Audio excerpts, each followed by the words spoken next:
ఒక్కసారి కొమ్మూరి గోల్డ్ కి కాల్ చేయండి. తాకట్లో ఉన్న మీ బంగారాన్ని విడిపించి మార్కెట్ ప్రైస్ కి వాళ్ళు కొనుక్కుని మిగతా డబ్బులు మీకు ఇచ్చేస్తారు. నమస్తే, వెల్కమ్ టు మనం టీవీ. పూజ గదిలో బొమ్మపై నీచ ప్రచారం, లోకేష్ దిమ్మ తిరిగే కౌంటర్.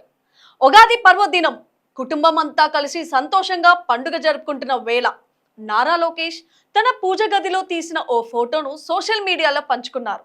అయితే ఎప్పుడు ప్రతిపక్షాలపై బురద జల్లడమే ఎజెండాగా పెట్టుకున్న వైసీపీ సోషల్ మీడియా వింగ్ ఇందులోనూ రాధాంతం వెతికింది. ఫోటోలో వెనుక ఉన్న ఒక బొమ్మను జూమ్ చేసి దాని చుట్టూ అడ్డగోలు కట్టుకథలు అల్లింది.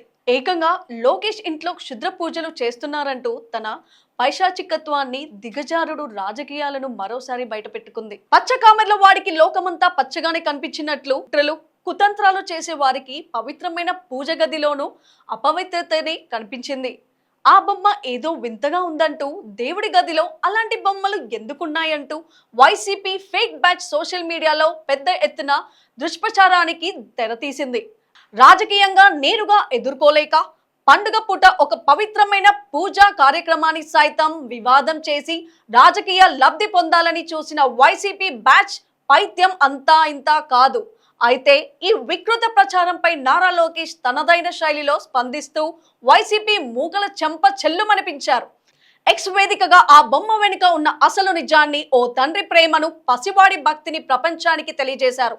పూజ గదిలో ఉన్న ఆ బొమ్మ గురించి ఆరా తీస్తున్న వారందరికీ అది శివుడి బొమ్మ, దాని పక్కనే ఉన్న చిన్న శివలింగం నా కొడుకు దేవాంశ్ 4 ఏళ్ల వయసులో తన చేతులతో స్వయంగా చేసినవి. వాడు భవిష్యత్తులో గొప్ప శివభక్తుడవుతాడు. వాడికి సంబంధించిన ఓ తీపి జ్ఞాపకంగానే ఆ బొమ్మను పూజ గదిలో పెట్టుకున్నామని లోకేష్ స్పష్టం చేశారు. ఈ మేరకు ఆ బొమ్మకు సంబంధించిన క్లోజర్ ఫోటోలను కూడా ఆయన జత చేశారు. కొందరికి విశ్వాసం అంటే ఏంటో తెలుస్తుంది, ఇంకొందరికి అసలు అర్థం కాదు. కానీ ఇలాంటి స్వచ్ఛమైన భక్తికి ఎలాంటి వివరణ ఇవ్వాల్సిన అవసరం అంతకన్నా లేదు. హరహర మహాదేవ అంటూ స్ట్రాంగ్ కౌంటర్ ఇచ్చారు.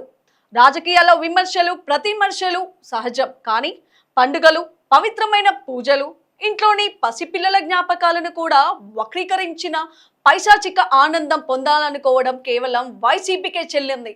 దేవాంశ్ చేతుల్లో ప్రాణం పోసుకున్న ఆ చిన్ని శివయ్య సాక్షిగా వైసీపీ సోషల్ మీడియా చేస్తున్న కుసంస్కారపు ప్రచారం మరోసారి అడ్డంగా బుక్కయి వారి పరువు వారే తీసుకునేలా చేసింది.